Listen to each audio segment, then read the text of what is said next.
Aliens. You can't. He's got this fantastic retelling of 2001 you have to hear.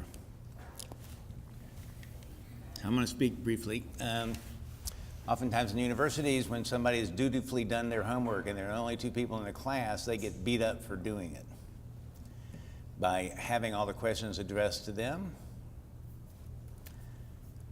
So I'm not going to do that. And I'm not going to ask anybody else why you didn't do it, but it won't matter if you did it or not, because you can glean the content from the conversation. So one of the articles was a silly little piece of fluff I wrote, which I hope you'll take some time to read. It's fantastic. Yeah, a fantastic, silly little piece of, here's some examples of silly little pieces of fluff that I think are fantastic. Eclairs. Eclairs. Uh-huh. Yeah, and those are good. Yes. So I'm proud to have, especially in liquid form. Yeah, I'm proud to have. Aerosol eclair. That's right. Yeah. Lyophilized Napoleons. They don't know what those are. Yes, these are all. Just add water. Options. Yeah.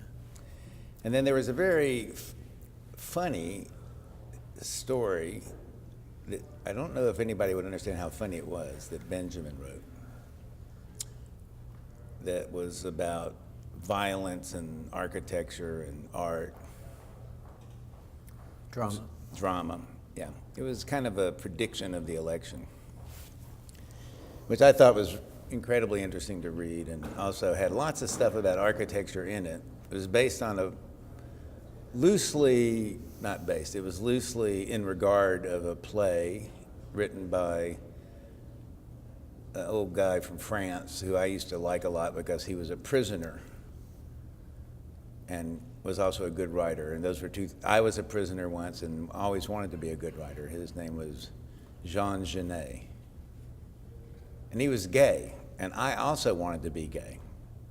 And I once told Frank Gehry I wanted to be gay. And Frank Gehry called up Peter Eisman and said, Jeff's gay. And I said, no, Peter, I just want to be gay. They look like they have a lot more fun than I do. It seems like they're always having fun. Unfortunately, I'm not gay, but I just wanted to be gay. And anyway, so that's why I picked this article. So the articles, so those of you that read it, did you notice what the very first topic was?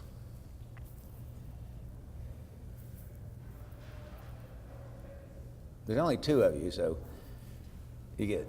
First topic. Yeah. Moss. What? Moss. No, that was the title. The other piece.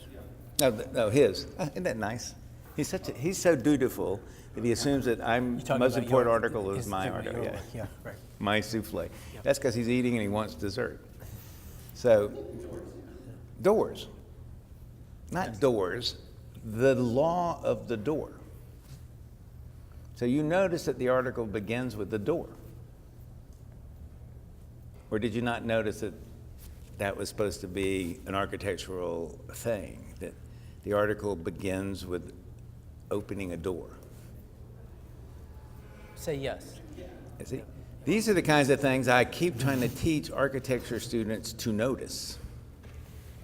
Doors.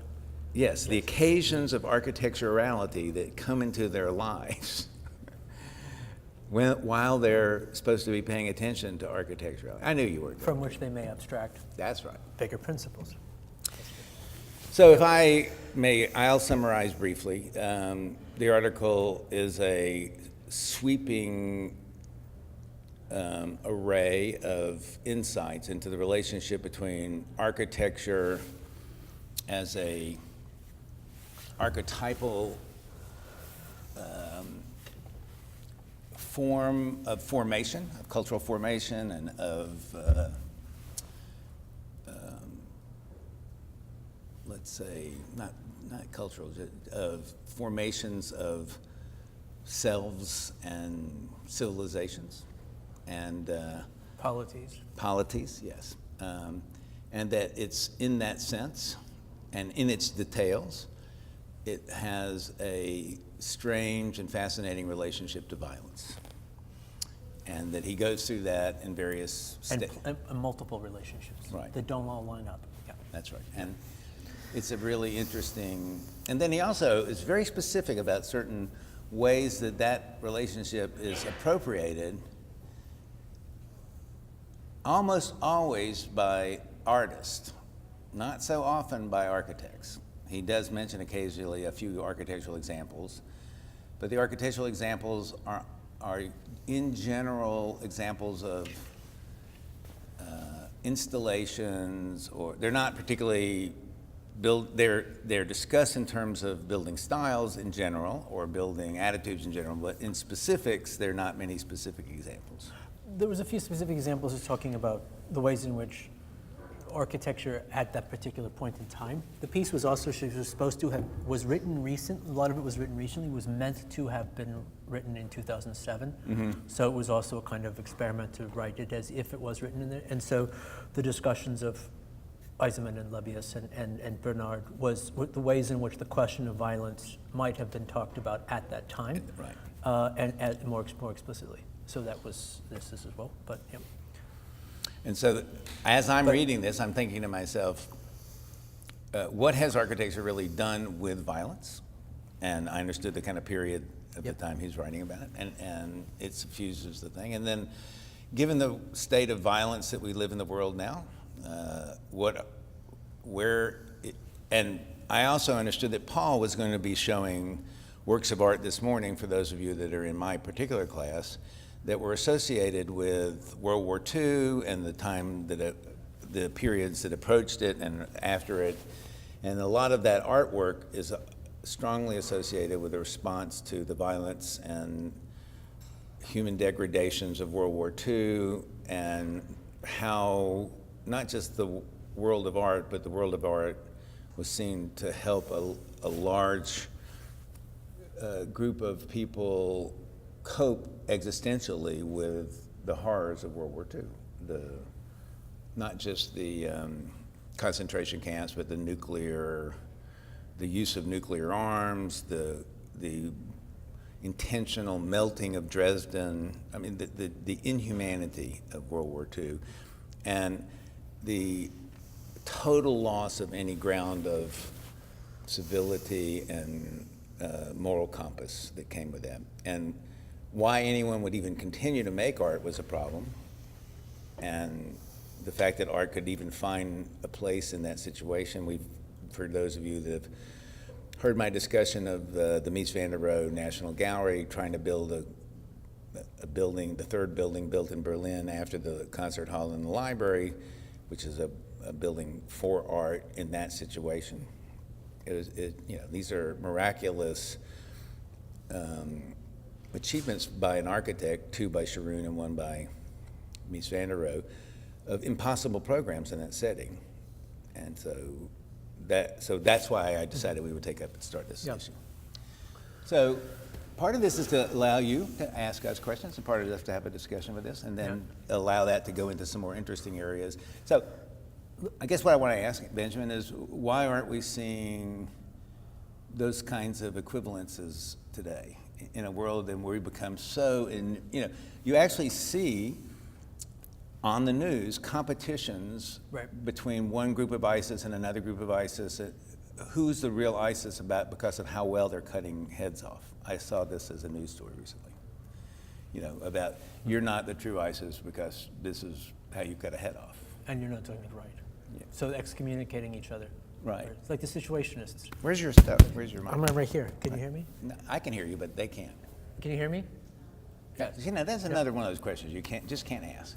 I can't ask? Because how can you can't possibly get the answer you need to know? Well, if they don't answer, then I know the answer. Then it's as well.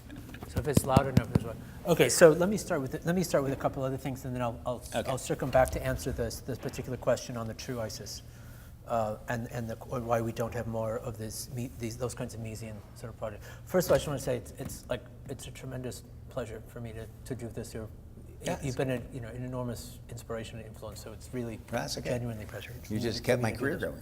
I go on to the next talent. There you are. So let me start with a little bit on this piece, and then and contextualize the question within this as well.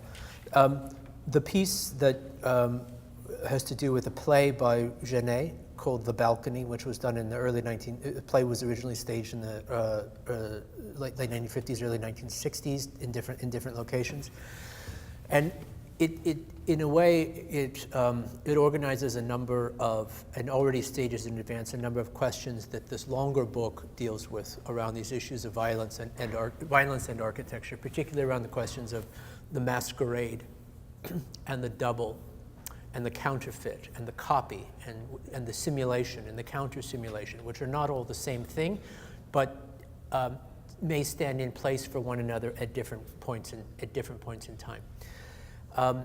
A lot of the work for this book was written, some of it was written a little bit before 9/11, some of it was written after 9/11, and it sort of sat in different, and gestated in different forms and different kinds of rhythms and structures. But some of the central preoccupying questions that it was, why is it that when a group, and this is also, I think, an important difference to be drawn between terrorism and formal war that we might want to draw on this, that when a group wants to attack a social culture, it attacks the built environment that ostensibly represents that culture. And why, and what does this tell us about what that architecture may already be in advance of the attack? So we understand how it is that a building with great symbolic significance might be castrated or decapitated, like the obelisk in Paris Commune or the World Trade Center or something like this, because there's a way in which the symbolic currency of this building is captured or eliminated or annihilated or something, and so forth.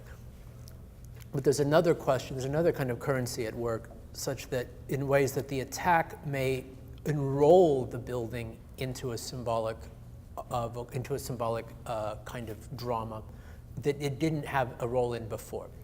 And so I used to, at the class that I used to teach on these questions, I used to show the students a picture of the Murrah Federal Building the week before the attack. And you remember the Timothy McVeigh Federal Building in Oklahoma City. It's like, this is one of the most famous buildings. Y'all know this?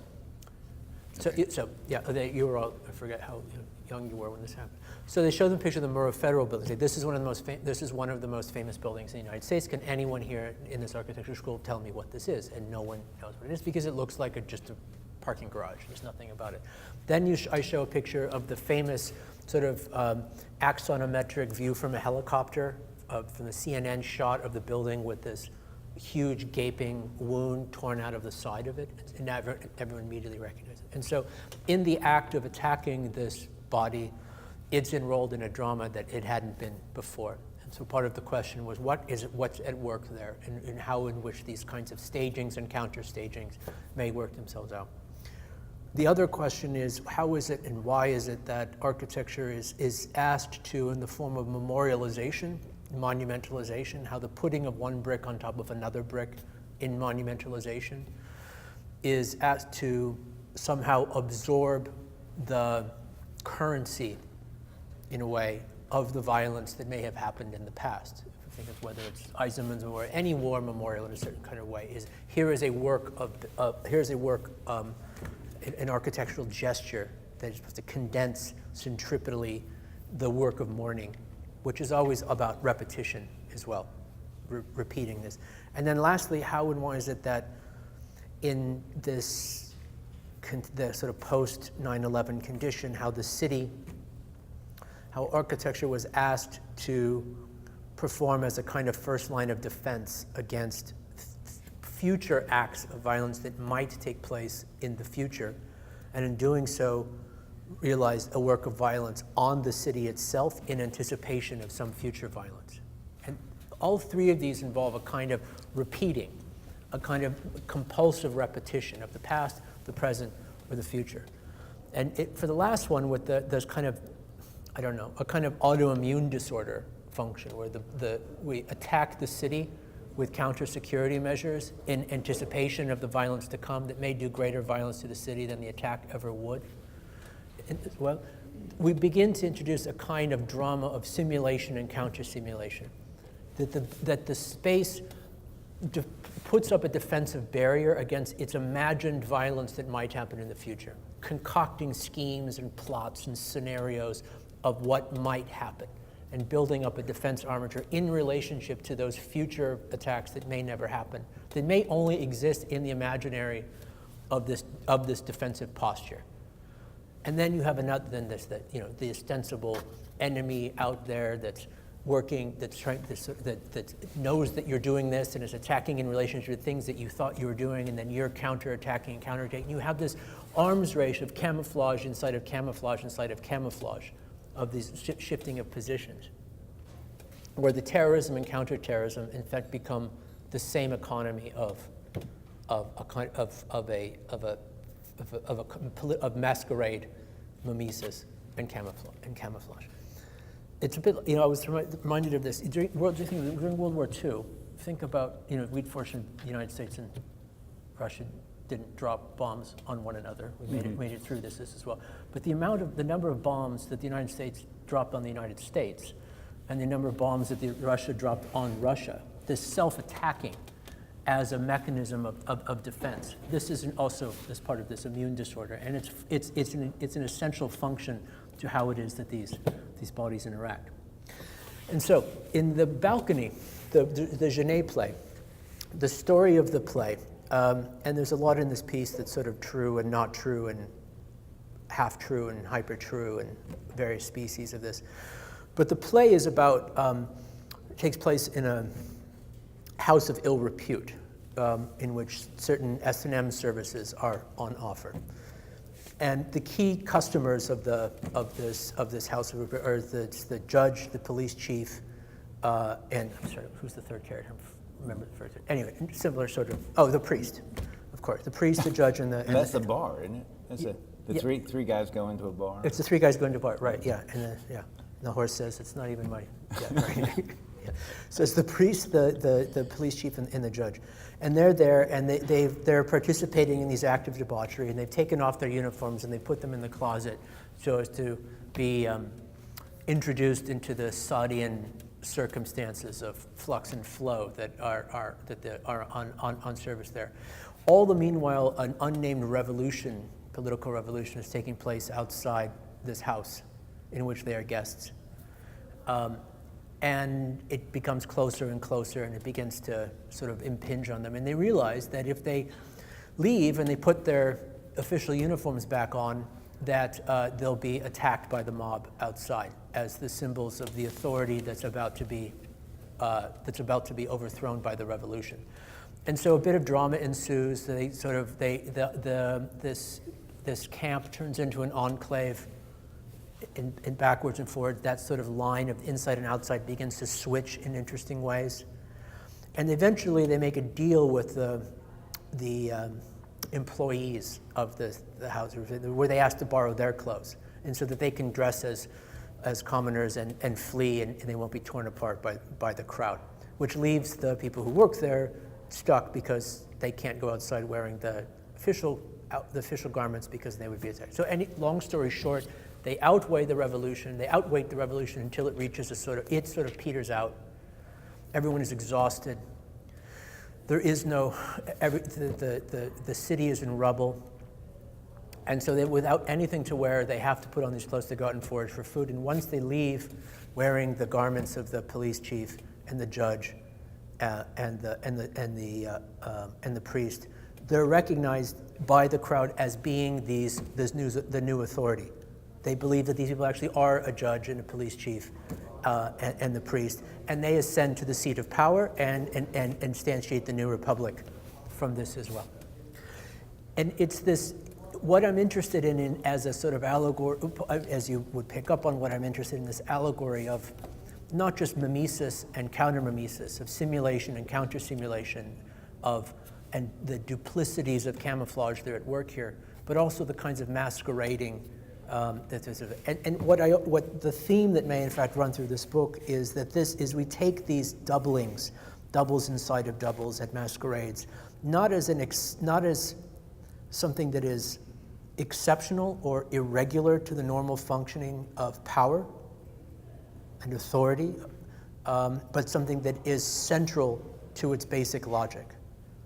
And architecture's role in this is one, and this is where Jeff picks up on the door quite nicely, and this other triangulation we take it in its functions of its capacity to mediate or instantiate power is first and foremost not symbolic. It's immanent. It's in the form, it's in the contours and structures and segmentations and decisions of interiorization or exteriorization that exist immediately and in its processes. And how it is that in essence, those become symbolized or entered into a linguistic realm is something that happens subsequently to this as well. So that's my summary of the piece, maybe to get us started on that.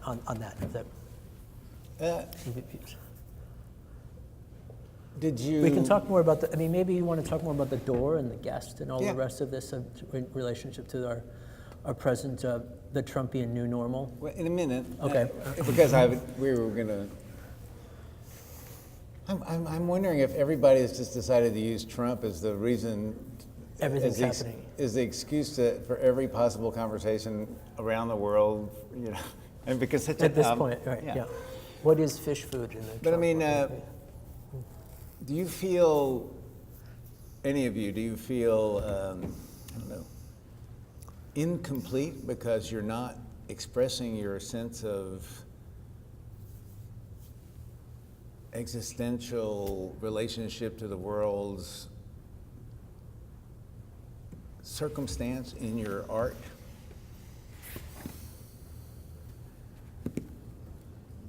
Yep. Would they know it if they didn't? You speak up, stand up.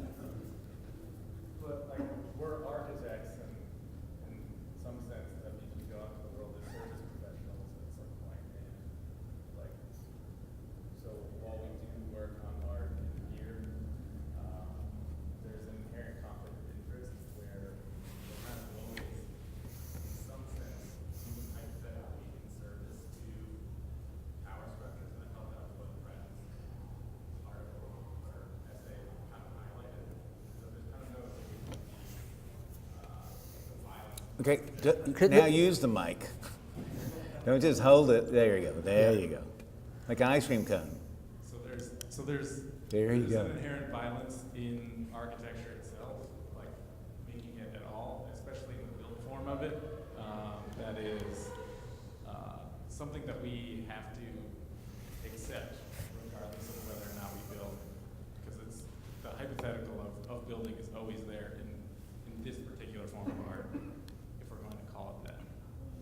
Let me ask, can I ask the same question in a different kind of way? Sure. When this was speaking of the Trumpian thing. So the head of the AIA, not that the AIA matters a whole hell of a lot, but the head of the AIA has gotten in big trouble with its allegiances as well by saying we are going to cooperate with the Trump administration and all these great public works projects as well. So another way of asking the question is, less to do, are you unfulfilled that your meta project, what did you call it in your piece? That's not the meta project. Yeah. The meta project that that really is the work of your time here in school, the formulation of the meta project. Maybe the question is less to do with, do you feel unfulfilled because you're unsure exactly how it's going to express itself in relationship to contemporary circumstances, or rather, do you feel more concerned that you would be asked to participate in the formulation of an architecture, of an urbanism, of a partitions, a wall perhaps, a vast wedge of a closed door, that you find yourself in a position of making a choice between doing and not doing that you wouldn't have had before? I think that we've already been dealing with that from the beginning of our design school. I don't think the sort of submission that we have to do as students, specifically in this school, and particularly with certain studio professors, to what they consider right and wrong, or what they consider stylistically okay, is already the compromise which we have to deal with. And And this is just another barrier in a way. I think that there's always been that sort of obstacle between what you want and what whoever's in front of you wants. And in this case, the circumstances or the ideological context that we're in, it just twists a little bit more. But I don't think it's very different from what we had before. And I'm saying this absolutely terrified after what happened last week. Okay, so if I understand what you're saying getting is that the question of compromise and the question of negotiating the meta-project in relationship, these other kinds of things, that in of itself isn't new, but your terror, if this is the word that you use, is that if I guess your answer to the question is yes, Well, that there is an amplification of this problem at this right moment. now it No. looks- That the prospect of actually make use of a really lovely parametrically designed wall between the U.S. and Mexico is a possibility in ways With in which certain stretches of fences, which he's now allowed for. with certain stretches of fences, right, which introduces all kinds of interesting opportunities. Yeah, I mean, because the for- fences, yeah. Well, I guess that right now it looks pretty bleak, but I think that finding loopholes and sort of trying to rebel within the constraints is what we've been trying to do all the time. Would you mind, and you shouldn't answer this if you feel in any way forced into submission. But would you mind if I asked your age? 27.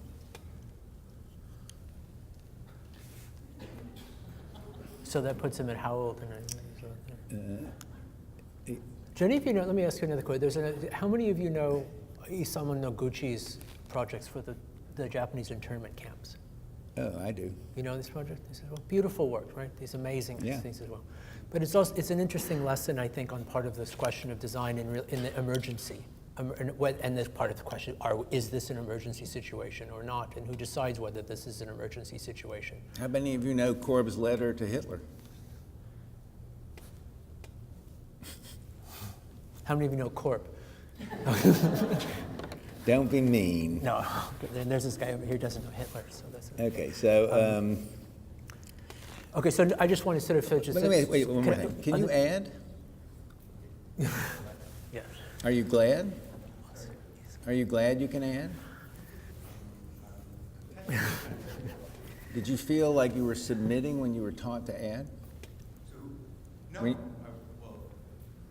no, You were. surely.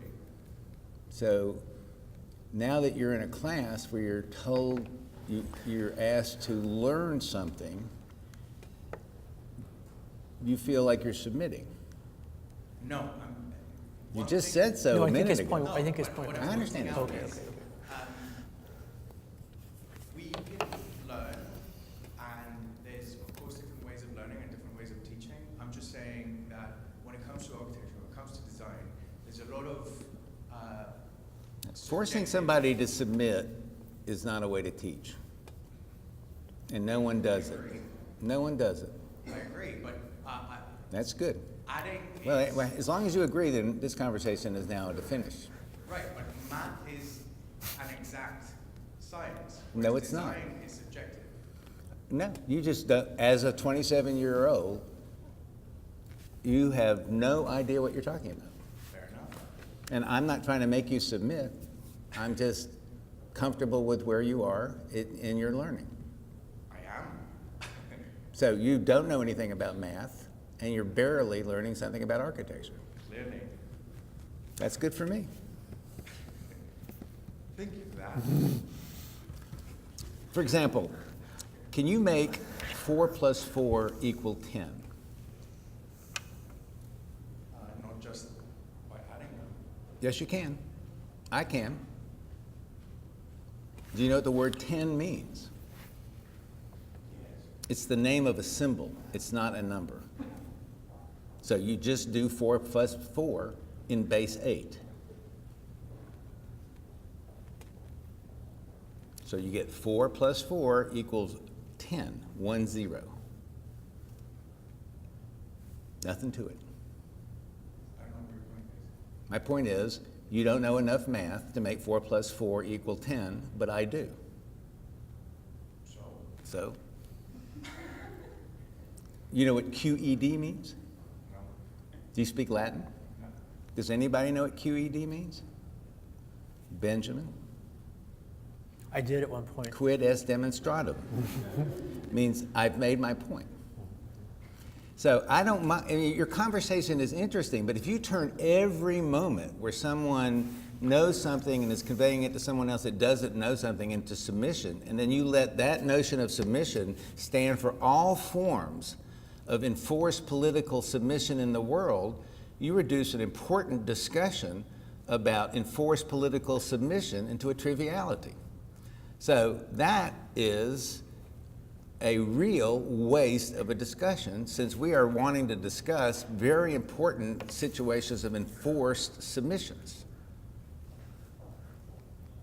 So I don't really, if you feel like it's an equation to say we're all becoming inured to dominance because I don't like the style I'm being taught in my class, but I'm forced to do it. I don't care whether you said this or not. You can give that mic back now. I'm no longer talking about you. I'm saying any argument that will want to minimize the significance of a conversation by so generalizing it into triviality, you're not having a conversation anymore. There's a big difference between the world that we're discussing and its violence, and the violence of someone transmitting something they know to someone they don't know, as insisting on a master-disciple relationship. You agree with that, right? No, not really. Well, can I? It was, but I didn't say any of what you said. Okay, what did you say? I said that we've always been faced with constraints Why don't you speak in the first person, singular? because we have. You don't speak for everybody in this room. I'm going to let it go. I would like you to say what you just said in the first person singular. I'd rather not. Let's move on. Okay. Do you want, okay, do you want to, maybe I cycle back to the Noguchi? No, I'd rather sit here in tense silence for a minute or two. Okay. No. I would like to sit here in tense silence for a minute or two, for the sake of the video audience.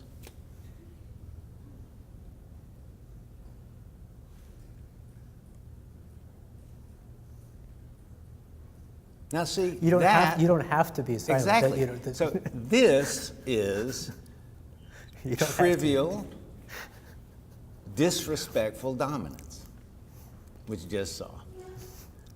Okay? That's not teaching, that's just me being an asshole. Okay? Just so you understand the difference between someone trying to teach and have a discussion and me just being a perfect asshole for no reason whatsoever. So I just wanted to make sure you saw a decent demonstration of it. Now you can go ahead. Yeah. So Noguchi's plans for Poston. I need this thing on. Go ahead, keep going. Yep. I assume most of you know that during World War II here in the United States, so the Japanese Americans were forcibly removed from their homes and businesses in the U.S. Most of it still was over what was then also Little Tokyo over here, and were moved to various internment camps throughout the Western United States. For a lot of time during World War II over here in Tokyo was called Bronzeville because African American families were moved in for a short period of time, and then after World War II they were moved back out again, and it became Little Tokyo again. Noguchi was not asked to go to the internment camps, but decided to go anyway. And he made a number of plans for these camps. And you have to remember that that once the war had started, we know that the war ended in 1945. We've read Men in the High Castle and know how it all ends, that fascism actually does win the war. But in 1942, nobody knew this. Nobody knew this as well. So he begins to design houses and schools and playgrounds and community centers and all the rest of this to support what, as far as anyone knew, might be a permanent condition. These are they. What might be a permanent condition out there. And so one of the things that design has to be very careful about in moments like this is accommodating the emergency. If there's a state of exception in which things are not normal, for example, if you remember someone for example, there's a guy named Cameron Sinclair who used to have this company called Architecture for Humanity, which is the most pompously named studio I suppose you could imagine. And they're big, where they make these refugee camps that you could drop from the sky. And everyone, if this around, the displaced persons could go into these camps and all the rest of this as well. And an interesting kind of calculus began to emerge, in that it became easier for despots to displace people and to use displacement and ethnic cleansing and the rest of this as a normal political tool, knowing that the NGOs would come in, would fill in the void and drop refugee camps from the sky, and that you wouldn't have a humanitarian crisis on your hands for long, because design had entered into this equation to normalize the exception and to accommodate it, and in essence to make it permanent, to make the exceptional moment more permanent. And this is what Noguchi, bless his heart, was doing with the camps, inevitably. That if his plans had been built, and there had been schools there, and there had been community centers there, and there had been all the rest of it, the exception may never have ended. They may have been stuck there forever. It may have just been a normal situation. In a way, the fact that the design didn't do anything, that it remained provisional, exceptional for as long as possible, is what kept that station in order. So, do y'all know this picture? This is the one picture I can think of where there is an actual architectural design in relationship to violence. This window. It was during this in the Persian Gulf War, there was that Halliburton became but if you measure it by square footage, SOM had done it for a long time, but during this first one, Halliburton became by square footage the biggest architecture company in the world. Biggest building company. Yeah, so that window is designed so that Israeli troops, which know better than to run down alleys when they're in pursuit in Arab settlements, because they'll be ambushed, whenever they're chasing someone, they go through houses. So that's how they chase through urban warfare. So to practice these windows are designed to get in and out So quickly. so they crack through these windows. Right. Y'all wrote about this a lot, because there's this one Israeli brigadier. I'm not going to. No, Elie Wiesel does it. Not Nady Wiesel. Weissman, Eyal Weissman. Eyal Wiesel, Yeah. Right. Then the other thing is right after 9/11. I just wanted to, if I didn't agree with it, is that there's a particular Israeli in the military who was an aficionado of Deleuze and Bernard Schumi, and so he got these ideas of these perforated holy spaces, and they call them from Thousand Plateaus. Yeah, exactly, from Thousand Plateaus. So that idea, and improve the ability of Israeli troops to catch one or two people running through a village, so that just run right through the village. Yeah, destroying everybody's home, and then not get killed. Yeah.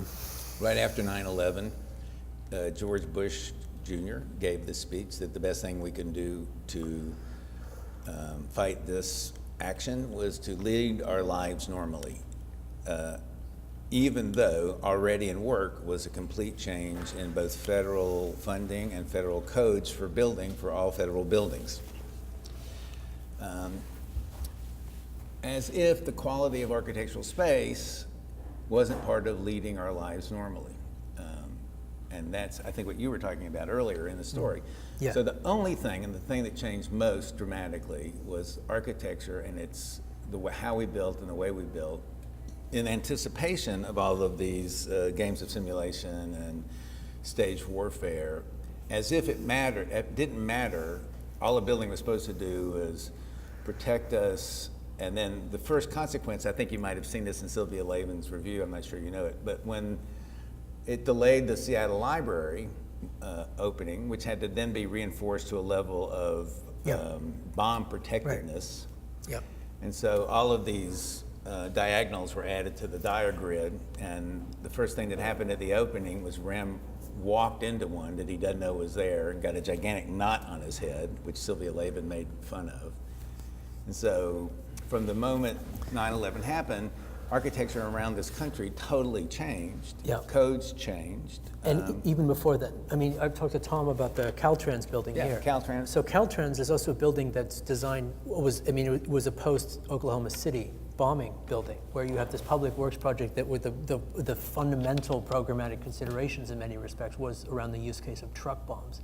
And it's part of the reason you Right. have this gigantic cement moat around the bottom with this one aperture that you can get in. When you go into this aperture, you're met with all of this sort of strange, expressionistic, sculptural this and that, which looks like public art, but in many cases is security programming.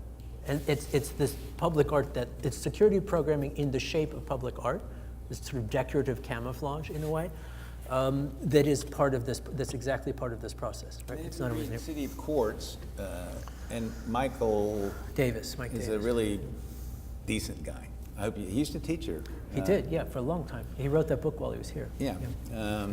He's a diehard Marxist, a traditional Marxist, attacks architecture because architecture to him shows a kind of openness and invitational quality, but at the same time, it constantly is locking doors and dividing inside from outside, and the privileged from the not privileged, and is not actually participating in any sense in a social project or an egalitarian project that it might. In fact, it is the most violent of all the art forms, not so much because of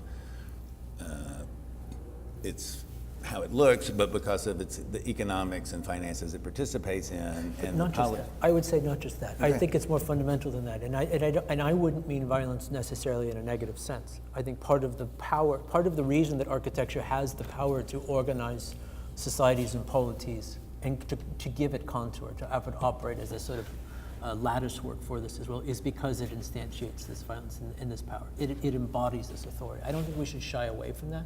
I don't think architecture should shy away from it. I don't think it's about a pacifist architecture.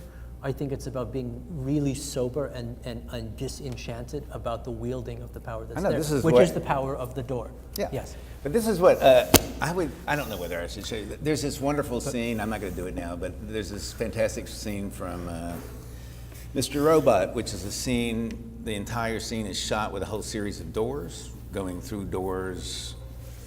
It's in the next to the last episode. It'll be part of your final exam if you're in my class. I'll tell you the answer to the final exam right now. It won't matter because you won't remember. But it's a whole scene of conversations, and they go through a series of doors, and they use an intentional continuity mistake, meaning they go from a lighted room into a lit room, and the next thing you know, they're in a dark room, even though they just walk. I mean, the whole show is intentional continuity mistake. So they do all kinds of smart things, and they go into this room, and this room has a goldfish in it, and the goldfish it's quite an interesting situation. And then the Chinese lady, who's the head of the Dark Army, at one point is explaining to Darlene why Darlene should be dead. You don't know who Darlene is, and any of this. But then she goes off on this 3-minute or 4-minute excursion on why she loves doors so much. And then each of you will get a different assignment. And there's this great show of tags. I'm going to give you a whole collection of actual architectural episodes in television and movies that use great door scenes. Fabulous door scenes. Specifics, that's the issue, the specifics of the door. You know, doors that are locked, doors that are surprised when they're open, scary doors, none of which are architecture. Then I'm going to show you some architectural doors that are doing specific work in architecture because of the architecture of the doors, not the building work of the doors. And this is what I'm going to turn my attention to now. So when you think about what an architect does with a door, and you think about what a door does, or all the things a door can do, because all the discussion that we're having are about primarily the generics of a door, not the architectural specifics of a door. And people being a little bit ashamed in architecture of their impotence at their specifics in comparison to the generics. And this is one of the things that sometimes I think you reinforce. I reinforce this impetus. Well, I just think writing can't help but, but by reinforcing the power of the generics, you end up causing a sense that whatever we can do, and it can do really well, it just doesn't come very close to the power of the generics. So I will say to you. No, I wouldn't put it in those terms. But I mean, I'd say that it's the reversible. Even the generic is reversible too, and then the door is reversible. It's not a matter of simple. I know, but this is what I was saying. Mike Davis, for example, just can't abide stuff like the Loyola Law School because of the generic building work, the way it excludes the public. And it looks like a toy, it looks like a playground, but it's a law school that excludes the public. I mean, this is Frank Gehry's law school at Loyola. Yeah. And so he writes this long critique, and it's a critique that Hal Foster picks up when he's critiquing Gehry. There's a general critique of Gehry that Gehry's work serves power, serves wealth, does no real good for anybody except for power and wealth. Doesn't really work at any level other than buying an expensive piece of art. And I don't agree with that. I know you don't. It doesn't matter. But the question is, what kind of work does it do? And when I describe the work I think it does, everyone in architecture particularly seems very disappointed. And that's why I keep saying, what are the specifics in the art world that anyone, like you mentioned Aiken, you mentioned a lot of artists in this article. Yeah. And when I look at the specifics of their work, not the general timbre of the work, or not the cultural interpretation of the overall quality of the work. So if I say something specific, if I say something about the importance of Cindy Sherman's work, or the importance of Doug Aiken's work, or the importance of Sarah Oppenheim's work, that can be large. But if I look at a specific piece, and then I have to actually enter into it in a detailed unfolding, no matter how good I am at it, it never feels quite as that it rises to the occasion as the general situation of it. So I think Cindy Sherman is one of the greatest of all important artists, but if I take each piece, I can make it perform in that regard, and I might be able to make it perform in its specificities, but it never rises, I think, quite so much. So America, and we're going to talk about the election. I'm kind of segueing over to our election a little bit. How many of you think America is a fascist nation?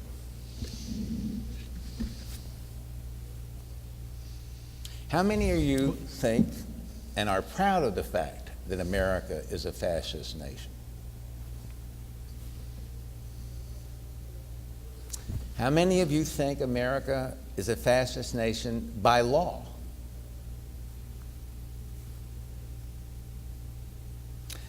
How many? Okay, and now I will make my case. If you look on the back of the dollar, if you look in the founding papers, you will find that the motto of this nation is E pluribus unum, out of many, one. You will look at the symbol of this nation. The symbol of this nation, there's six authorized symbols that were authorized in 1810. One of them is a fascia. It's a bundle of sticks. You can find it on the back of the dime to this day. You can find it on the back of the Mercury dime in 1938 when Congress was basically ordered by the president, and there was a national uprising because of the fascism in Germany and Italy. To remove the fascia from the back of the dime, Congress didn't do it. Instead, they produced the Franklin Roosevelt dime and put 3 of the symbols there, but left the fascia because this country was founded on the idea of out of many diverse peoples, one will form. And so we are founded, and we were the first country to be founded in the world after Rome. Rome was where senators carried the fascia as a fascist nation. And we are. What was not a fascist nation. You think that's the qualification of fascism? Is this Well, that, Is this it got symbolism? perverted by National Socialism, and it got perverted by Mussolini's fascism. But let me finish. Okay. So, when you, We're going to get to Man in the High Castle. yeah, in we a can get to second. Man in a High Castle in a second. Okay.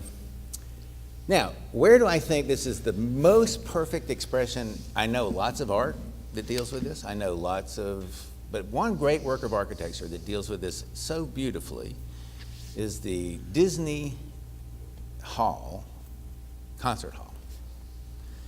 If you go to it, all of the architecture is about collecting all of the diversity of the downtown architecture, all of its differences in massing, its difference in formal diversity, its difference in scale, the curvature of the Dorothy Chandler Pavilion, the heights of various buildings, the offsets, and it uses a single curve, the curvature of the Dorothy Chandler Pavilion, and a set of offsets and a set of concave and convex forms to create a weak form geometry that collects the entirety of the downtown of Los Angeles into a coherent affiliative geometry. Now, I've done this for those of you in my class, but you go take a look at it. It's not a sculpture, and if you stand there and look at it as a sculpture, then you're missing the whole point. I'm happy to put a slide up to show you, but it's as obvious as it can be. You can just see it in 2 seconds in any picture. You'll see the 2 big towers in the back, and you'll see the 2 big towers in the background. You can't miss it. You'll see the Dorothy Chandler Pavilion across the street. You'll stand here, you look at the point of view, the curvature of the soffit line exactly matches the curvature of the Dorothy Chandler Pavilion. It goes all the way through. So first thing it does is, massing-wise, produces a kind of fasciization of the downtown, midtown, in that area. You walk in. It's an extremely complex interior, so you get kind of lost. And then you arrive in a concert hall, which shockingly to everybody was totally symmetrical and what's called a European seating. All of the seats, no breaking up, no nothing, just a totally coherent mass in which everybody in the diaspora of Los Angeles, which is 30 separate linguistic communities, not dialects, but 30 nationalities. At the time that building was built, which was before the time of, commission, which was long before the advent of cell phones as the dominant form of telephone communications, Los Angeles had the largest number of unlisted phone numbers of any other city in the world in the top 20 cities. Had the largest number of people that didn't want to list their phone numbers. So you come there, and right in the middle is a gigantic... What a phone book is. Yeah. I'm not sure they know what a phone book is. Yeah. There used to be these books where you could actually look these numbers up, and there wasn't one for Los There Angeles. was a book in which everyone who had a telephone was listed alphabetically, And, yeah. and they would print it and mail it to you. And people from foreign countries would pick out their names for their kids that they were going to send to America. So Jimenez Lai, his first name is Jimenez because his parents from Taiwan, looked at the New York phone book, thought Jimenez, which is a last name, a Latino last name, was a very popular first name and named him Jimenez Lai, which is how he got his name. And so anyway, you go in there and you see the organ. And what you'll see is an organ with the pipes that look sort of like this. And what they are is a loose fascia. They're intended to look like a loose e pluribus unum fascia right dead center in the organ. So temporarily, under the spirit of music, exactly the opposite of the Sharoon Concert Hall, you're brought together in a moment of unity in Los Angeles. When you see the light, the natural light, not any of the city itself, but you see the natural light of Los Angeles outside through those openings. The concert hall is floating in a bed of light from Los Angeles. You're listening to music. You're in principle with all those people. Of course, you're not. They can't afford a ticket. But you're in principle with the full community of Los Angeles. You listen to music. You're unified. You're seeing the organ sing to you about being together temporarily. And you see one another. Yeah, We see, that's right. so it's, the other, So that's it. So that's the work I think architecture can do, and I think it does it so brilliantly and so insidiously and so constantly at the level of an architectural effect, and has done so for so long, and has done so powerfully and so well for so long, that virtually nobody knows how deeply they're inhabited by that, by specifics of architecture, not just the generics. I don't know that it is generics. I don't know that I'm sure it means it's a generic. I mean, the other primary work of fascist architecture in Los Angeles is the Colosseum. Okay, so that you have The Roman Colosseum. the Roman Colosseum, right? So the Roman Colosseum, Absolutely. if you take the Roman Colosseum based on your description as a version of Disney Hall, you have a mechanism where you have this gathering together of the city. You like the violence, though.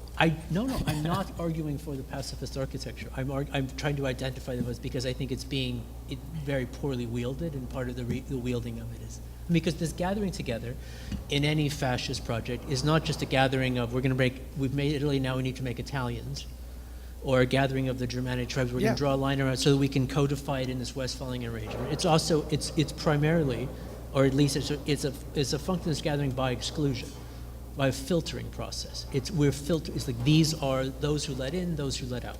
You can't in practice we haven't had one without the other. And so the German fascist project, Italian fascist project, the Somalia fascist project have been about filtering and exclusion, interiorization and exteriorization. And the Colosseum has been this as well. The whole polity comes, it puts itself on display, a mechanism for it. Because really what you see when you go to the Colosseum when it's full of 100,000 people is being part of 100,000 people. Not those that are let in and not those that are out, and some fulcrum sovereign who Yeah, but see, makes this thumb up and thumbs down there's kind a of difference mechanism as in well. my mind between a polity and A community, a what, user of the architecture. than a confederacy of organic groups, let's say, that decides on the importance of the value of the confederacy, but also the importance of the value of the autonomy What's or an organic group? the integrity of, let's say, if What's an you're organic? if you're if you're genuinely a e pluribus, then your unum is consisting of a unity of, or a confederacy, let's say, of lots of pluribuses that are not individuals but organic groups. Groups that have some kind of loose boundaries. Like but temporarily. But it's not a cosmopolitanism. It's No. not, But I mean, like it's the not a United States commonality, always it's an was. exclusion. It was always important that in the United States you were parts of many groups, Georgian, Jewish, poker player. I mean, you were never part of a group. You were always part of many groups, but you were never you're neither an individual nor are you a Somalian. You were never either in the collective in a hard sense or an individual in a hard sense.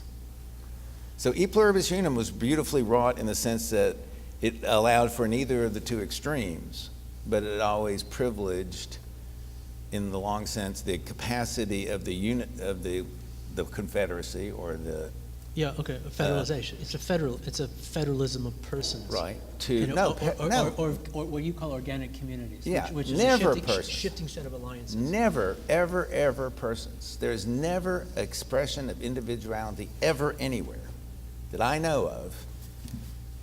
The right to bear arms, for example, is a right of a militia.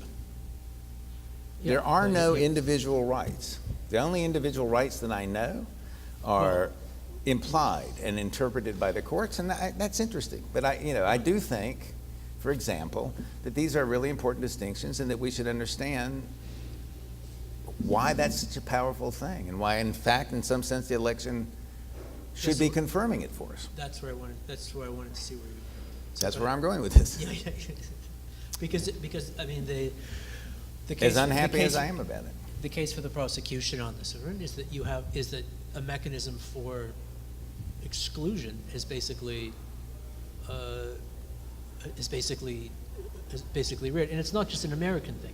But we have to understand this election not just in terms of the context of it. The rise of ethno-nationalist populism is a global phenomenon, Absolutely. and the constituencies are the same, generally across the board. Whether it's in France or India or in Russia or in Canada, there's an urban England, right, and Philippines, an urban, cosmopolitan, generally well-educated constituency, and a rural, monocultural,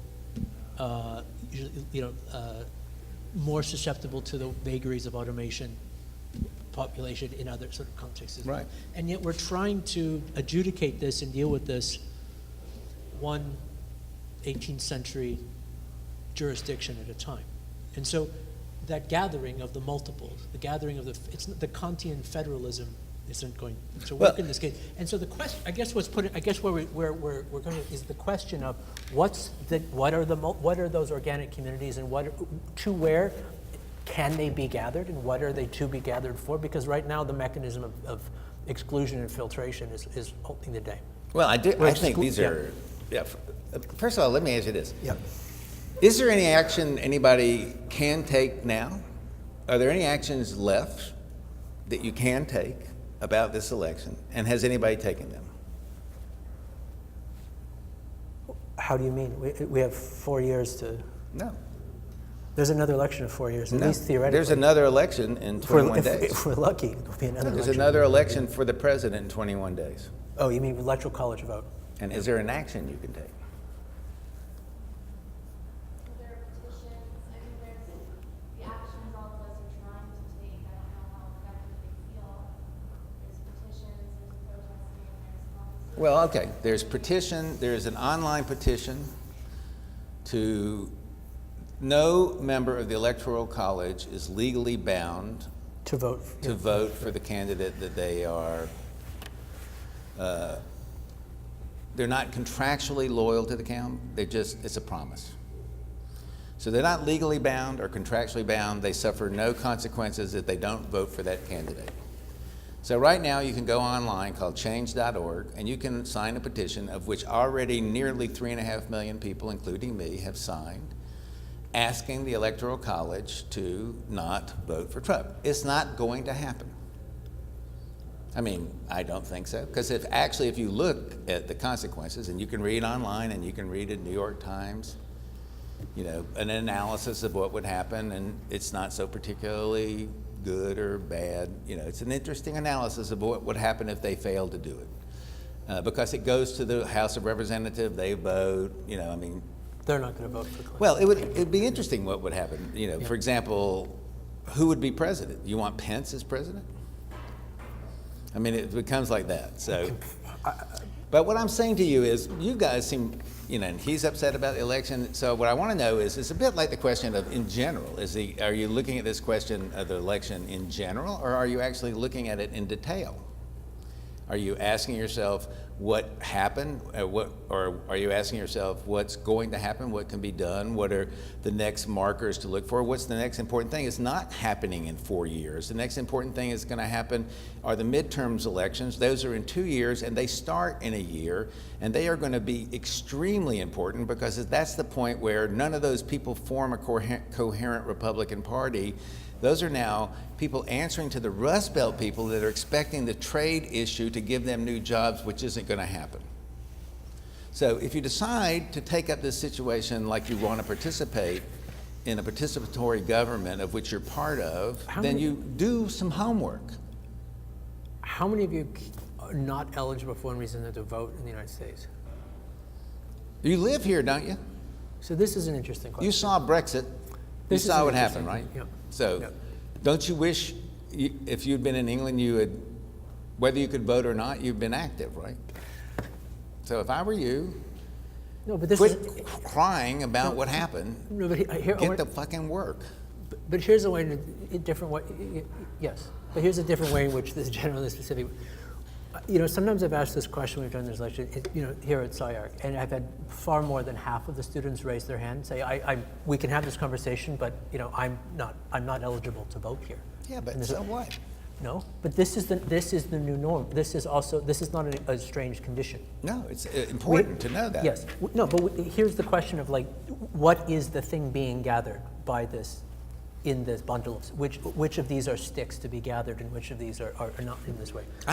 We live in a world in which people occupy a location in which they don't have any formal political voice. You and gotta they be have kidding. I formal think that's the most interesting thing of all. and that's why I know you, and that's why, and if the place in which they have no more formal political voice is not the place that they occupy. And so the logic of an older logic of organic communities of like, well, we are the people who live in this village and No, my I ancestors, understand. blah, blah, blah. Yeah, And so we proximity speak, exchange, yeah. the whole Heidegger bullshit. This is not, It's gone. it's not even reality anymore. And so what are the mechanisms by, whether it's voice, exit, entrance, whatever these things want to do, by which the reality of the situation and the part of but we all have access to the city. We all have access to the physical space in which we work. We all have access to these mechanisms. And how it is that commonality, how it is that you could call it generic, you could call it universal, you could call it some functional sovereignty, if not legal, formal sovereignty, has to be recognized as basically the basis of any kind of politics that would make any sense going forward. It's not about globalization. It's about Yeah, but I mean, then, now you've raised what I think is the most interesting challenge for architecture of all, and that is all of these communities of authentic exchange that are not proximate, that or proximate communities that are not formal or blah, blah, blah. They're non-authentic in the sense that they don't constitute an organic group.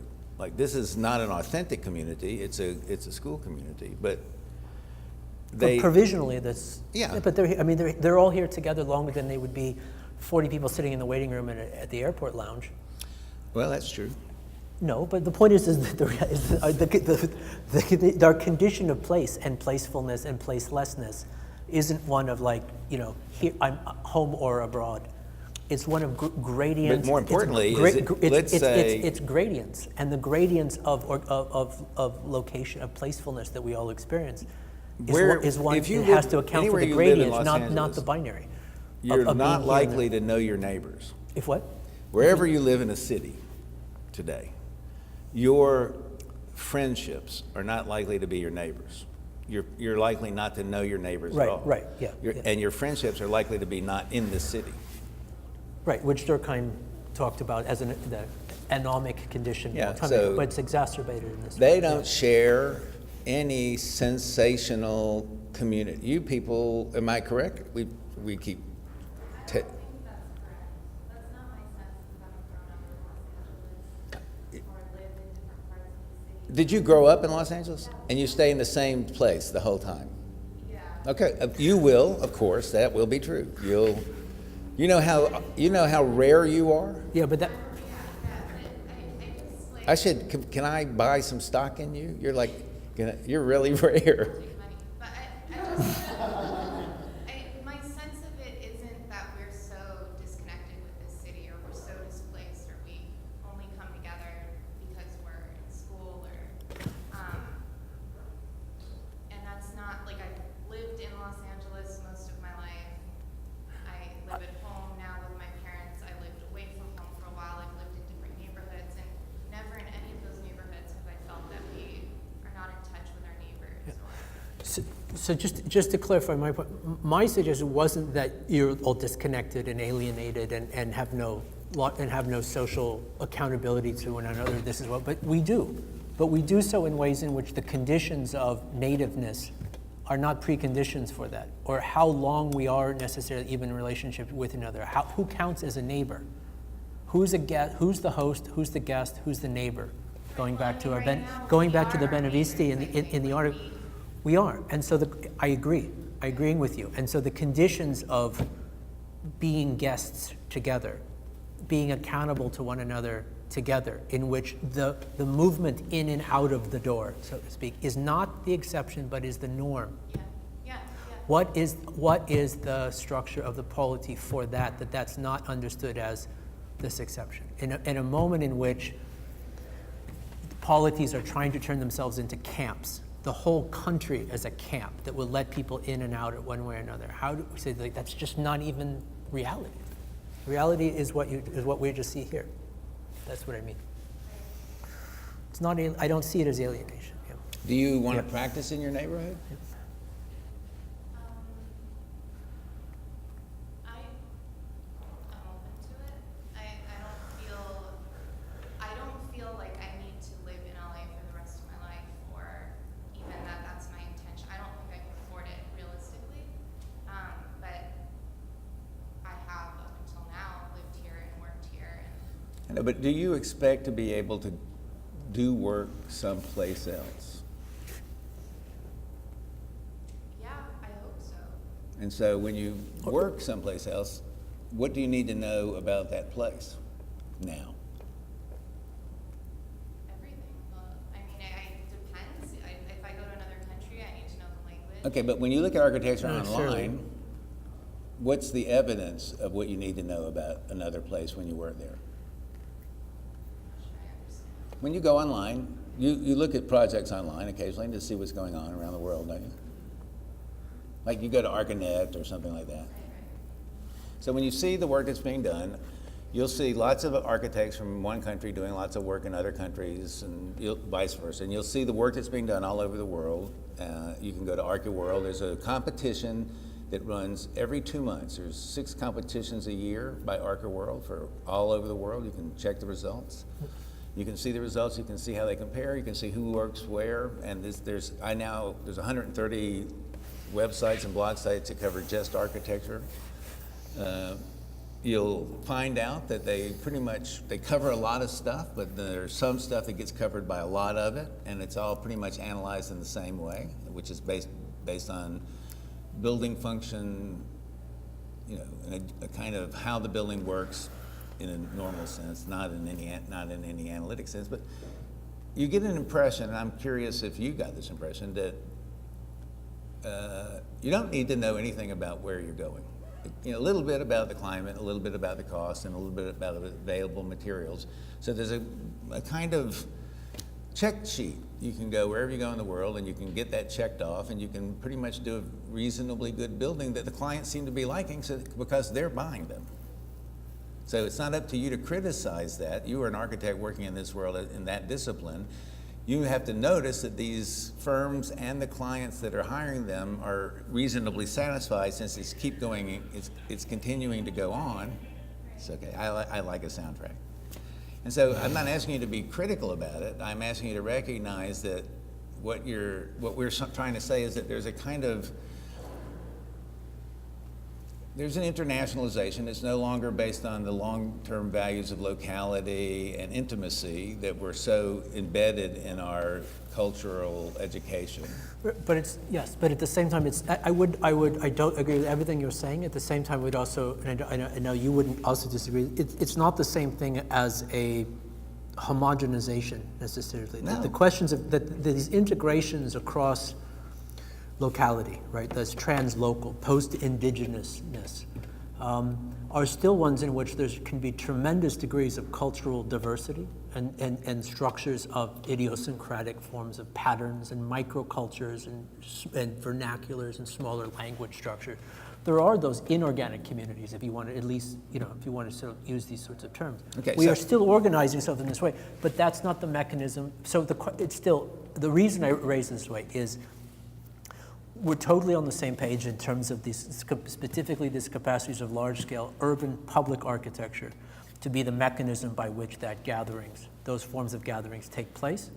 It's particularly in ways in which those small polities are really on display to themselves as a sort of ritual mechanism for coming together in these sorts of ways, maybe secular or not. But what's happening is is who's in, who's out, who counts, who's in this community is in a way what's up for grabs right now. And so what may be exciting about this moment, and I think where you're going with the election is, because this, at a certain extent, we don't know what the fuck is going to happen with this guy. We seem to have no idea whether World War I happened before World War II or not, let alone whether we should stay in NATO. Is that everything's possible again in a way in which that question could be answered in new ways? Well, what I'm going to is this. Yeah. If you're genuinely worried about what's going to happen in a realistic, activist, political sense, there's plenty of stuff for you to go do, and you should go do it. If you're worried in the sense of theater, then I'm going to, the last part of this conversation is... We're talking about 2001 too? Yeah, is Okay. what I'm going to do. Okay, good.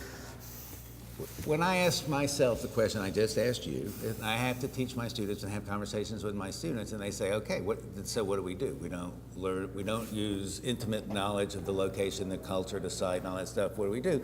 I say to them, and I say to myself, you think about possible fictions. You think about ways to tell stories that are not stories about whole worlds.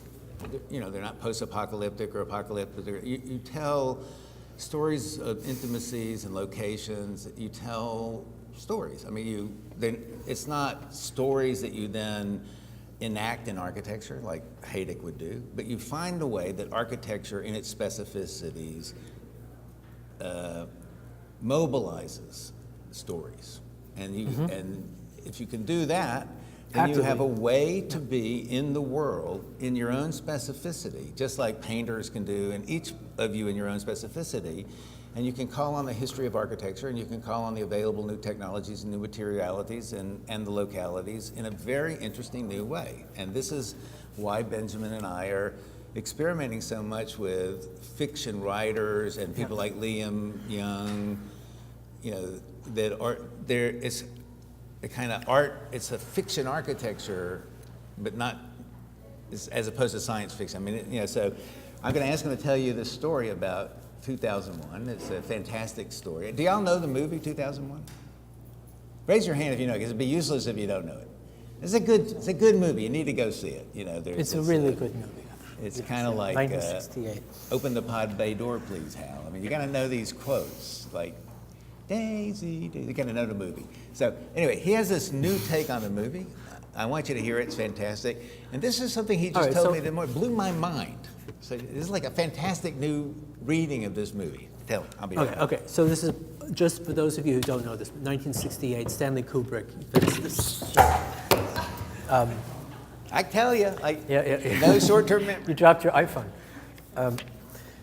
Okay, so the movie comes out.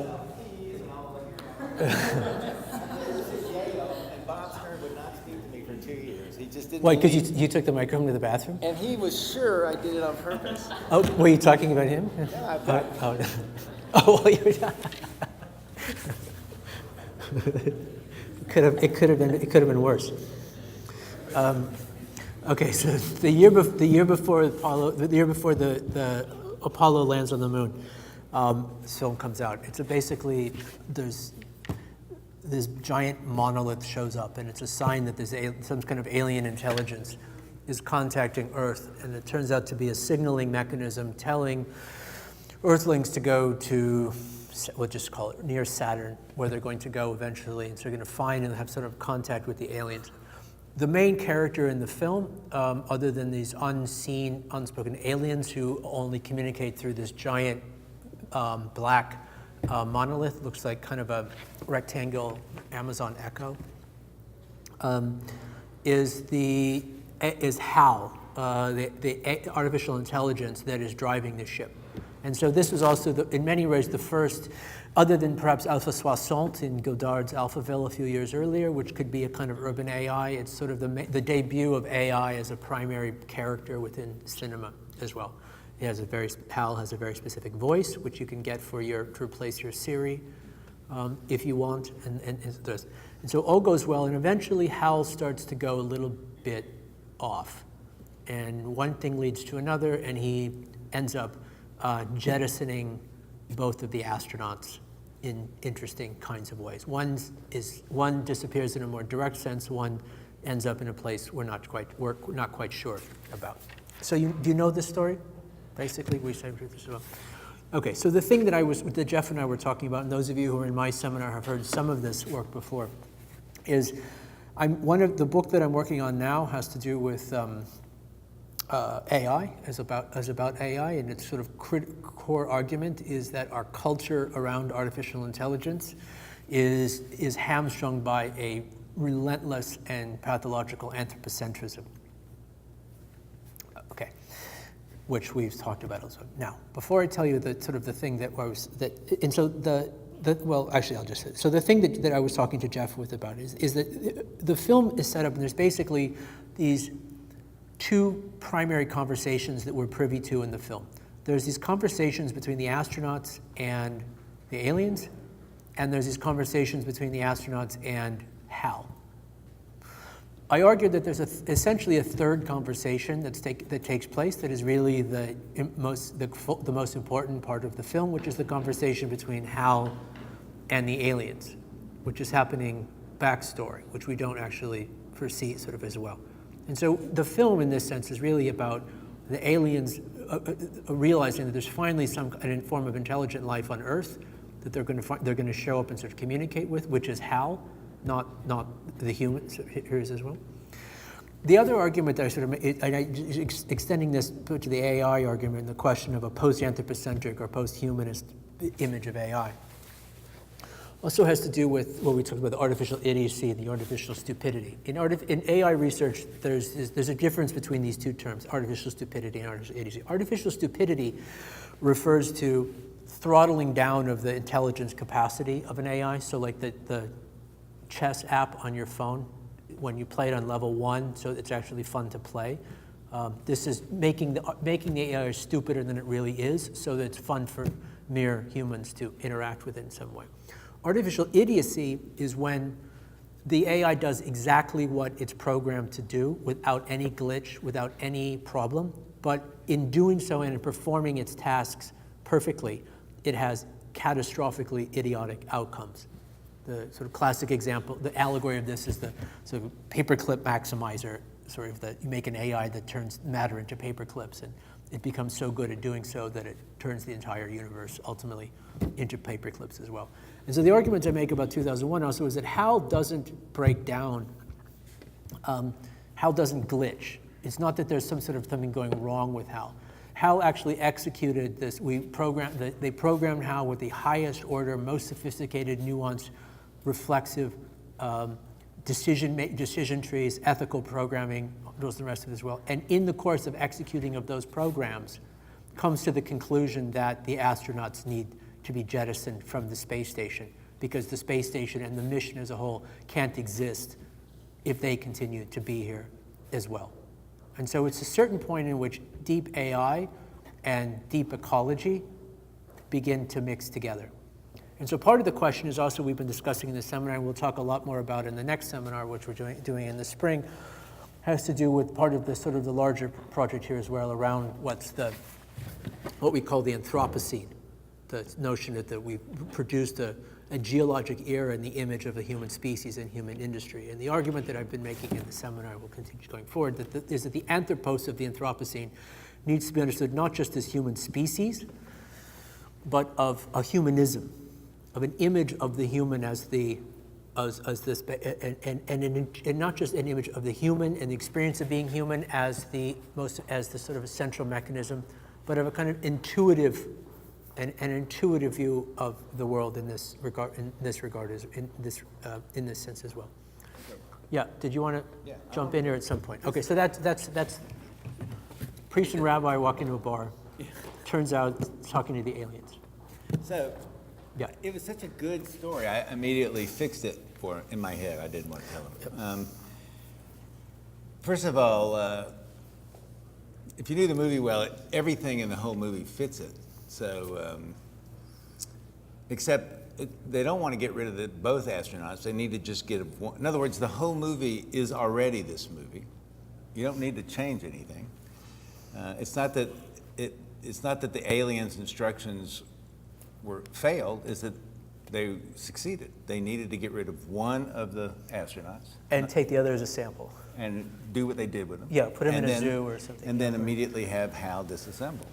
So the whole movie can be just re-dialogued to fit this story. It's fantastic. So when, in the beginning when the radios fails and they take it out and they put it back up and all that sort of stuff, every scene in the movie already fits perfectly this revised story.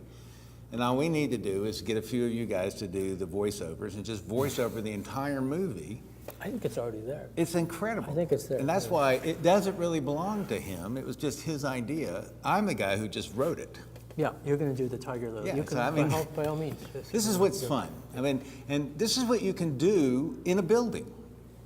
When you visit building, this is what I keep trying to do in an analysis. So this is why I'm trying to get you to stop thinking about. I see where you're going with this. Okay, go ahead. So it's not, don't learn the standard formal analysis and think that's the end of a building. I just walked by on the way to the bathroom. I heard this sound. This literally happened, and I tried to take a recording of it, but apparently I took a picture of my foot. But somehow or another, there's a way to do this. If you would go hear this sound, you would know what I was talking about. It's the sound of the ants in them. Yeah. So it's some computer in there is making it. Belmont Tunnel.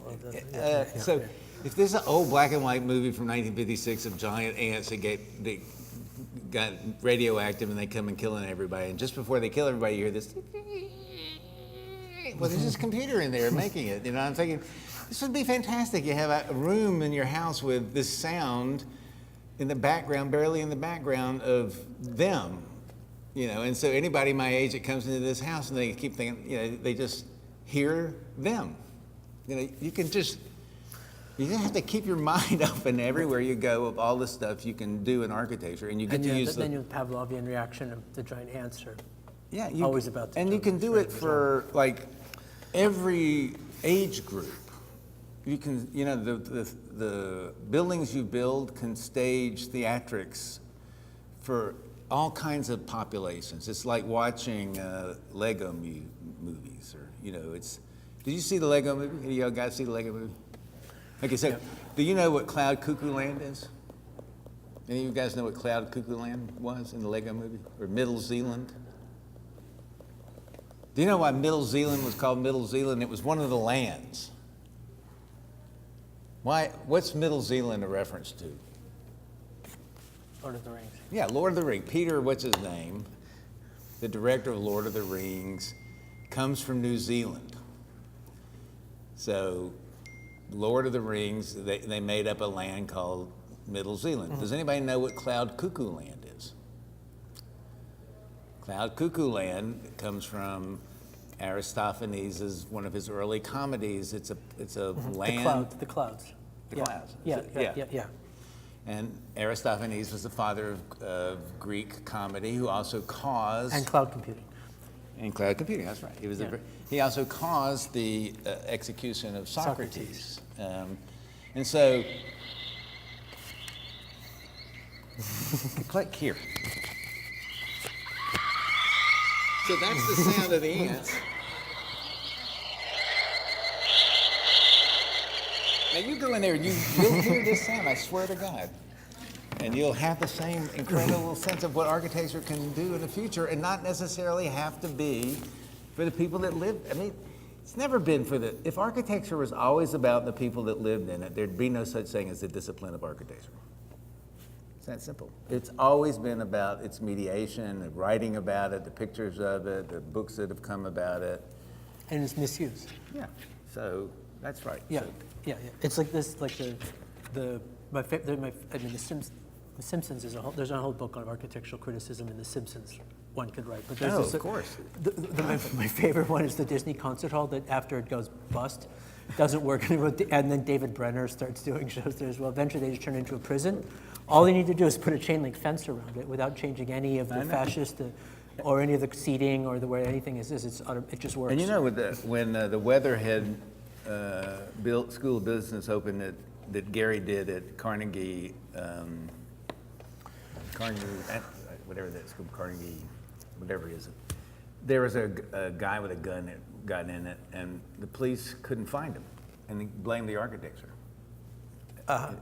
Or credited as a case. Anyway, Yeah. So there's that's what I'm trying to tell you guys. This is the only school of architecture there is. If you guys what someone said earlier was, when we leave here, we're going to have fixed obligations, and we're going to meet. You know, there's a whole world of reality we're going to meet, which is not. No, I have another way I want to speak against this idea. I think that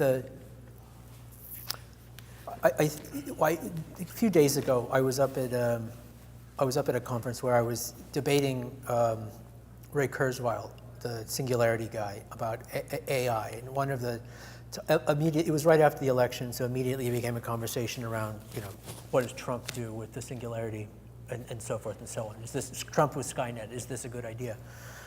But it really was more about automation and the function and the ways in which AI, trying to get Kurzweil off the mark in a certain way. I think understanding AI is not some sort of disembodied form of transcendental cognition, but something that is infused with actual economic processes and the automation of this. And AI works in a lot of little sort of things as well.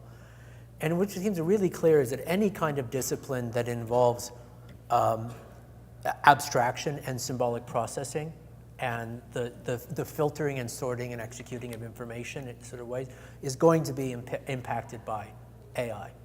And I think architecture is not in any extent excluded from this, right? It's in fact, if you really want to, have automation-proof jobs, things that involve human contact, nursing, teaching, these types of things are probably going to be better off. Being a doctor, forget about it. It's much easier to read an X-ray with machine vision systems than it is any kind of human X-ray systems. But it's not one or the other. What we understand in terms of the way in which AI works in real organizational context is that you can have an AI can do something that a person can't do, and it can do it usually better. There's things that the person can do that the AI can't do. But when you have the person and the AI working together in well-designed systems, they can do things that neither one of them can do on their own. All of which is to say is that the idea that the profession of architecture is ostensibly that the form, structure, its economics, the scale and service models of a practice, the economics of the design, the distance between which part is human, which part is technical, where it fits within the value structure of the building of a building, let alone a city, and the rest of this is not going to be what it's like, what it's been to this date, and it's not going to be like in the future. So the idea that if you just do what is, what the logical professional dictate, what the AI says, AI says dictates of the profession, check these things off a box, everything will be fine, and you will have spent your time here in SCI-Arc thinking whimsical thoughts about speculation and alternatives, and then you'll get back down to the work and things will be the way they've always been. This is the least likely scenario that you will walk into of all.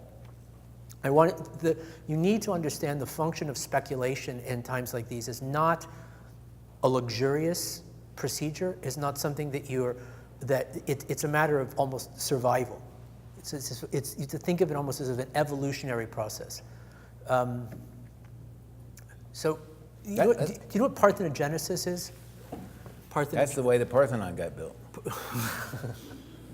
Parthenogenesis. Parthenogenic species are ones that can switch between sexual and asexual reproduction depending on circumstances. Like It's a very creative form of masturbation. like Morrissey, he can go back and forth Yes. to one or the other depending on circumstances.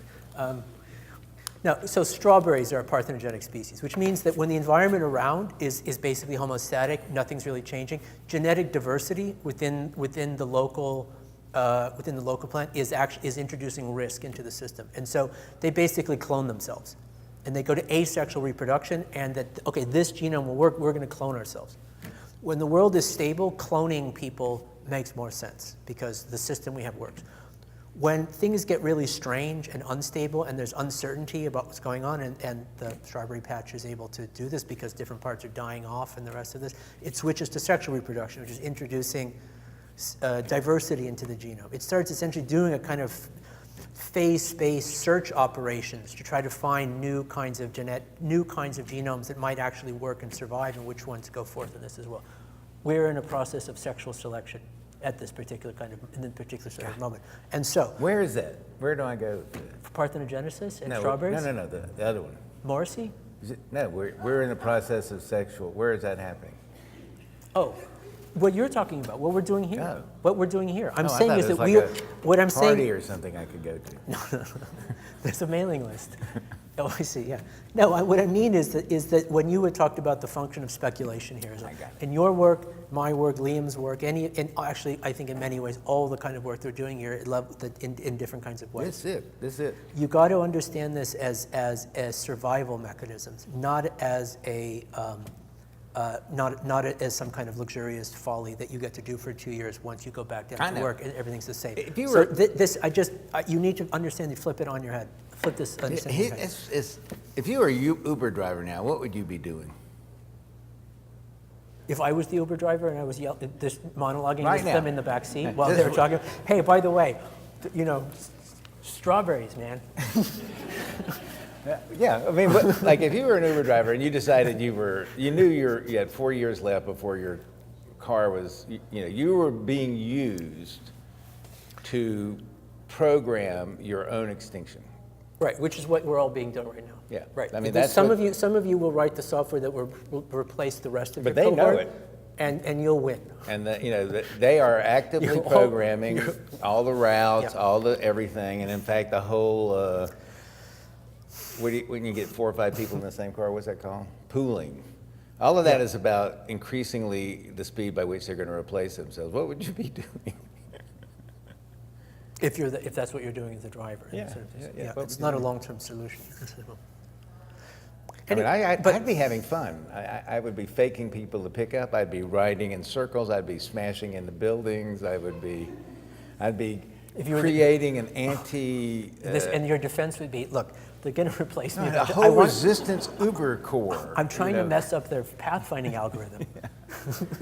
Okay, I'm trying to y'all got introduce- any time? Y'all got any questions? Comments?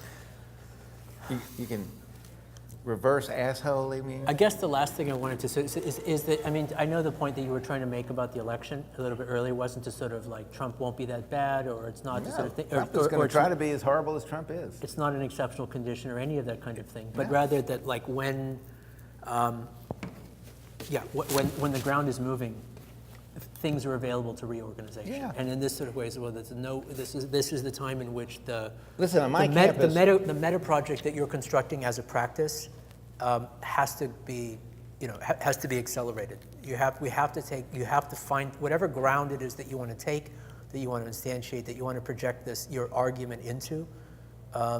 It has to be done now. I think part of the way in dealing with the situation is not only through strategies of resistance, it's through positive and projective strategies of basically taking the ground while no one knows what the hell's going on. First of all, you haven't lived through 5 solar system ending life crises yet. This is your first. So after you live through 5 or 6, you don't worry about them so much. This isn't half as bad as Dick Cheney becoming the president. We hope. I don't know. When he did. I don't know. I mean, he hid. He Yeah, but snuck in. I don't know that's true. Because Dick Cheney already walked in with the laws written. Trump has no idea what to be president is. Right, and so the best case and worst case is much wider. They're going to bring him into a room. They're going to say, "This is the White House, and here's the button," and it's going to be some stage set in New York, and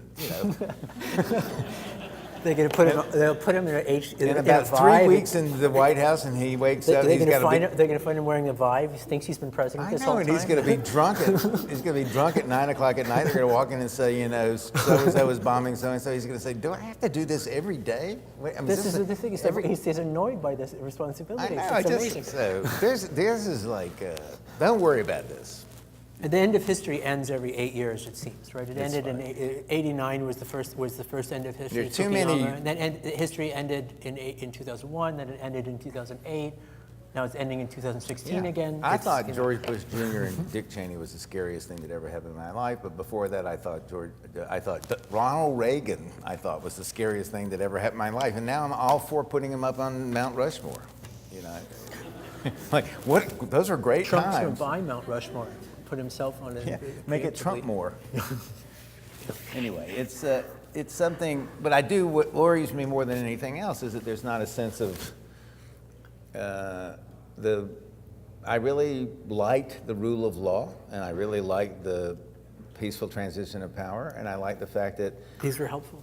we were, things that we argued. I mean, it was not the most strident election in history. You should go back and look at the elections of Jackson. I mean, He lost the popular vote. Well, so he's the fourth president to lose a popular vote. So the fuck what?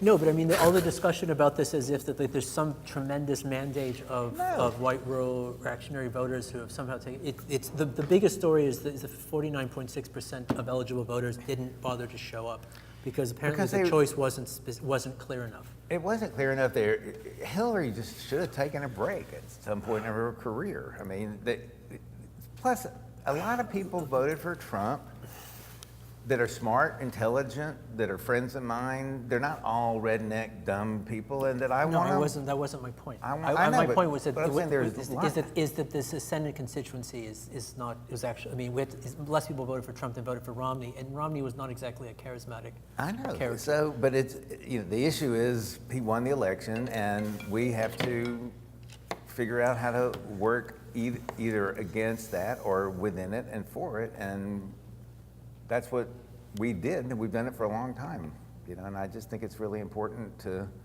move forward in resistance or move forward in statesmanship. So statesmanship is a different thing than politics. I'm just, I'm always the optimist, but I actually do believe in statesmanship. All right, we got to go. One last point I just wanted to sort of say, that tying these two things together. One of the things that the piece that you had them read was, I mean, it's a concept that you've dealt with a number of ways, and I just want to, I know I've said this one, just reiterated around the meta project, right? And part of just going to where you started with this questions of architectural education, is that in many ways, the ways in which the different practices that you talked about and the kinds of meta projects they have, they could be defined, I mean, not exclusively, but one way in which to differentiate and define them are the types of non-architectural problems that they decided deliberately to enter into their practice. The ways in which Dylan Scafidio or Rem or sort of thing, Rem brings in politics and sociology, Dylan Scafidio bring in, art and other sorts of things. Right. They can, there's a deliberate self-contamination in the specific ways in which they deal with this project as well. I think one of the things that we're seeing increasingly, and I would want to encourage, is meta projects about the form and structure of practices themselves. Not only the kinds of work that the practice does, but literally at the level of the business model, the structure, the footprint, the organizational process, and how this works as well. And these are, I mean, and this is something that your generation of designers is going to probably make a lot more progress on than the last generation of designers, where the form and structure of the practices were relatively sorted out. And this is a discussion that you guys should be having with each other. And the function of the speculative mechanism that we've been talking about has everything to do with this process as well, of trying And to do you think imagine it'll and be structure more this as well. collective-like? It may be more distributed, it may be more collective, it may not be. I mean, maybe more one person at a time, it may be more, I mean, there's a number of different ways in which it could work out, but I think this is where a lot of the really interesting action is going to take place, as it is in every profession and every organization. All right. Thoughts, comments? Okay, enjoy your lunch. Bye. Bye. Oh, we went.